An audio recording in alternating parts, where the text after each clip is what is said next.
সাকিব ভাইয়া অনেক গুণী একজন শিল্পী, তার লুকিং গুড, মানে যাকে স্ক্রিনে দেখলেই আমার মনে হতো যে ইস, আমিও যদি এরকম স্ক্রিনে আসতে পারতাম। যে শাবনূরের মুভিটা বেশি বেশি করে দেখবা। আমার ড্রিম হিরো বলতে সালমান শাহই ছিল।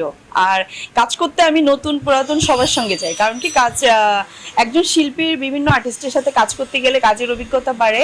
আর কাজের একটা কি বলে, মানে নতুন ক্রিয়েটিভ ভালো লাগার কথা। আর যে জুটি জুটি প্রথাটা আগে ছিল, আমরা পছন্দ করতাম শাবনূর রিয়াজ, শাবনূর ফেরদৌস, মৌসুমী, ওমর সানি, ওই জুটি প্রথাটা এখন কেন যেন অপু বিশ্বাস আর সাকিব ভাইয়া দুজনের পরে আর কোনো জুটি ওইভাবে আমরা কিন্তু পাইনি।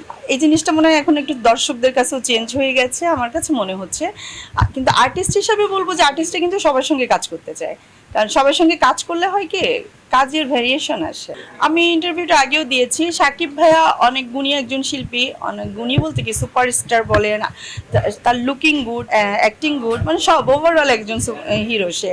তো তার সঙ্গে কাজ করতে পারলে আমার অভিজ্ঞতা বাড়বে। আমার স্বপ্ন বা ড্রিম এটা আমি বলবো না, কারণ আমি যখন চলচ্চিত্রে আসছি তখন থেকে আমার ড্রিম ছিল না যে আমি কার সঙ্গে কাজ করব।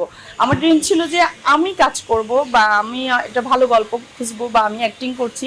আমার ড্রিম এটাই ছিল।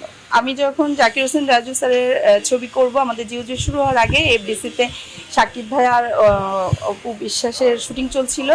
তো আমি আর সাইমন আসি, তখন রোজার মাস ছিল আমার মনে আছে, আমাদের শুটিংয়ের আগে এটা রোজার সময় আমরা আসছিলাম জাস্ট সাকিব ভাইয়ের সাথে হাই হ্যালো করতে। তো একজন আর্টিস্ট, এত বড় একজন আর্টিস্টের যে বিহেভিয়ার আমি পেয়েছিলাম, মানে এত আন্তরিক, এত ভালো, সেটা আসলে ভোলার নয়।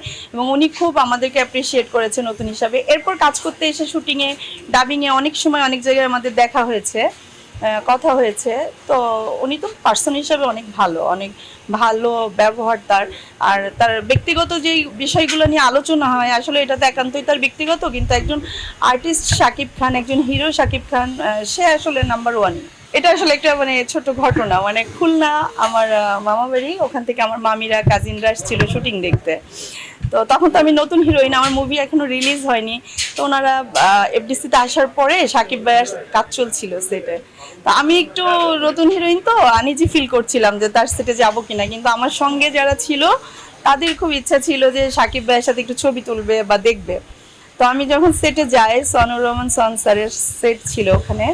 তো সাকিব ভাইয়া শুটিং অফ করে তাদেরকে বসার জন্য যে আপ্যায়ন করলো, তাদের জন্য নাস্তা পানির ব্যবস্থা করলো, এটা আসলে ভোলার নাই। আমি নতুন হিরোইন হিসাবে তার সাথে আমার কোনো কাজ হয়নি, কিন্তু তার যে আন্তরিকতা আমি দেখেছি, এটা আসলে ভোলার নয়। এটা অনেক, মানে অনেক ভালো ছিল এবং মধুর ছিল। অভিনয়ের দিক দিয়ে যদি বলা হয়, শাবনূর আপু অবশ্যই এক্সিলেন্ট। এবং আমরা যখন নতুন আসছি তখন যে ডিরেক্টরই, মানে যাদের সাথে কাজ হয়েছে, যাদের সাথে হয়নি, সবাই কিন্তু আমাদেরকে একটা সাজেস্ট করতো যে শাবনূরের মুভিটা বেশি বেশি করে দেখবা, মানে শাবনূরের উপর অ্যাক্টিং দেখলে আমরা অনেক কিছু শিখতে পারবো বা জানতে পারবো। আর যখন আমি ফিল্মে আসিনি, খুব ছোট, যখন অভিনয় বুঝি না, অ্যাক্টিং বুঝি না, তখন আমার ভালো লাগা ছিল মৌসুমী আপু। মানে যাকে স্ক্রিনে দেখলেই আমার মনে হতো যে ইস, আমিও যদি এরকম স্ক্রিনে আসতে পারতাম।